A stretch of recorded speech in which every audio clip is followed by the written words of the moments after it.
Hello everyone! So, papunta kami ngayon sa Mamburao. Hindi ko alam kung anong gagawin namin nun, basta sumama na lang ako.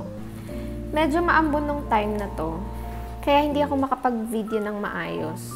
Plus, sa likod kami nakaupo, baka malaglag pa yung cellphone ko. So, ayan na nga si Sai, hindi pa kami nakakalayo, gutom na naman. Buti na lang may baon kaming snacks and water. So, ayan na nga, inabutan kami ng ulan, sobrang lakas ng ulan. Tapos biglang hihinto. Sobrang saya ng weather dito sa Mindoro, mas moody pa kaysa sa akin. Isa sa mga nagustuhan kong food dito is yung siopaw. Unfortunately, wala silang tinda ngayon. Ito pa isa, yung shawarma shack. Hindi ko alam kung bakit pag dito ako bumibili ng shawarma, sarap na sarap ako. Kapag sa Manila or sa Bulacan, hindi ko na siya gusto. Anyways, dumaan muna kami dito sa palengke para bumili ng isda at saka prutas.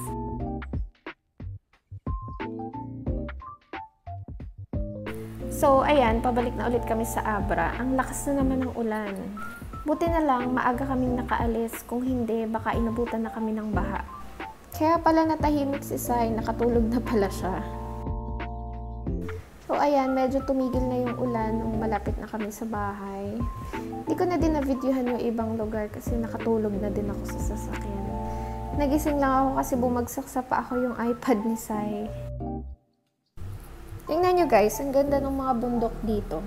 Sobrang lamig dito sa Abra tapos ang bababa ng mga ulap. Pag uwi namin, nag-order ako ng nachos and fries. Isa to sa mga na-miss ko dito. Ni-request din niya ni Sai kaya umorder ako agad. Kaso hindi naman niya kinain. Ang kinain niya yung hotdog na in-order ko. Anyways, yun lang. See you sa next videos namin. Bye!